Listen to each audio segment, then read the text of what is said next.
안녕하세요. 허선호입니다. 참을 수 없는 존재의 가벼움의 구조에 대해서 얘기해 보려고 합니다. 참을 수 없는 존재의 가벼움이 읽을 때는 그렇게 어려운 책이라고 느껴지지 않는데 읽고 나면 감상의 파편들만 이렇게 조각조각 남을 뿐 잘 정리되지 않고 찝찝한 느낌이 들기 쉬운 책인 것 같습니다. 구조에 대해서 고민하면서 책을 읽다 보면은 훨씬 더 명료하게 정리가 되는 것 같은데 관련된 글이나 영상을 본 적이 없어서 한번 정리해 봤습니다. 이미 줄거리는 다 알고 계신다는 전제하에 구조에 집중해서 이야기해 보겠습니다. 소설을 쓴다는 것은 하나의 세계를 창조하는 것이기도 하지만 더 정확하게는 작가의 고유한 세계를 드러내는 행위입니다. 독자는 작가의 세계 그 자체가 아니라 언어와 소설이라는 형식을 거쳐서 드러난 작가의 세계를 경험하는 것입니다.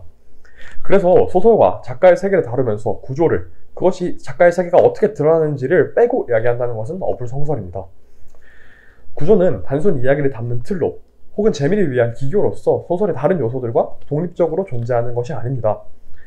구조란 단지 사건이 시간 순서대로 배치되어 있는지 아니면 회상을 통해서 역순으로 배치되어 있는지 등으로 결정되는 것이 아닙니다. 문체, 문장의 어떤 길고 짧음, 등장인물이나 사건의 특성 이런 것들도 구조의 일부가 될 수 있습니다.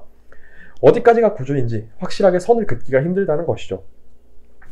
소설의 주제와 구조는 떼놓을 수 없는 하나의 끈끈한 딱딱한 덩어리로 존재를 하고 구조라는 측면에 집중할수록 오히려 소설 전체의 본질에 가까워질 수 있습니다.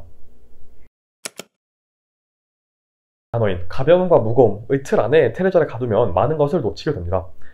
테레장은 영혼과 육체 그리고 허약함 등으로 정의됩니다.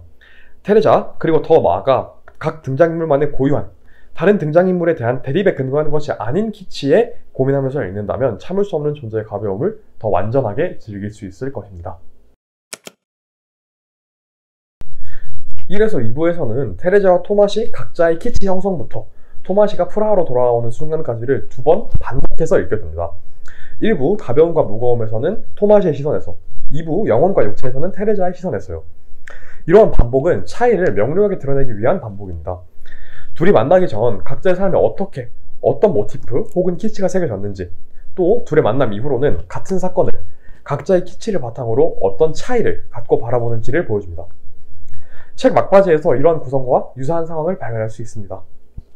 토마시는 카레닌이 누워있는 방으로 살금살금 들어갔다. 하지만 그녀는 그가 카레닌과 함께 있는 것을 원치 않았다. 두 사람은 각각 한쪽에서 걔를 내려다보았다. 이 공통된 행동은 화해의 몸짓이 아니었다. 정반대였다. 각자 홀로 있는 셈이었다.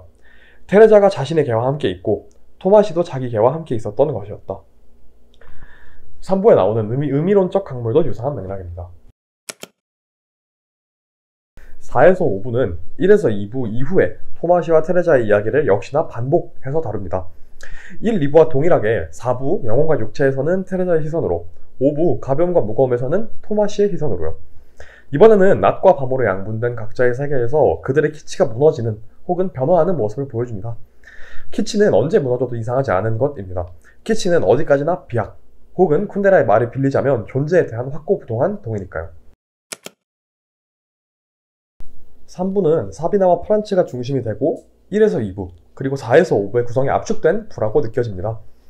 이해받지 못한 말들의 조그만 어휘집으로 사비나와 프란츠의 키치 형성 과정과 그들의 차이를 다시 한번 직접적으로 드러냅니다. 후반부에는 가벼웠던 배신이라는 키치가 어떻게 무거워지는지, 즉 사비나의 키치가 어떻게 무너지고 변화하는가를 보여줍니다. 쿤데라는 소설의 기술에서 6에서 7부에 대한 구성에 대한 생각을 짧게 밝히는데요. 6부는 스토리 차원에서 쓰인 것이 아니라 키치에 대한 에세이 차원에서 쓰인 것이라고 합니다. 참을 수 없는 존재의 가벼움 전체는 키치라는 단어를 중심으로 공존하고 있는 이야기입니다. 키치에 대한 에세이를 후반부에 배치한 이유는 무엇일까요? 독자가 키치라는 단어를 중심으로만 소설을 바라보길 원하지 않았던 것이라고 생각합니다. 참을 수 없는 존재의 가벼움을 어떻게 이해해야 할지 갈피를 잡아주기는 하지만 이를 후반부에 알려줌으로써 독자만의 고유한 해석 역시 공존할 수 있도록 한 것이죠. 6, 7부의 관계에 대한 이야기는 쿤데라의 말을 인용하는 것으로 대신하겠습니다. 6부에서 일어나는 일들은 마지막 7부에서 일어난 사건들 이후의 일들이죠. 이러한 순서 바꾸기를 통해 마지막 부분은 목가적인 분위기에도 불구하고 앞으로 어떻게 될 건가를 우리가 미리 알기 때문에 생겨나는 우수로 충만하게 되는 겁니다. 소설에서 구조의 역할이 무엇인지, 세계를 부정성으로 바라본다는 것, 그리고 차이로 바라본다는 것이 어떻게 다른지에 대해 소개했습니다.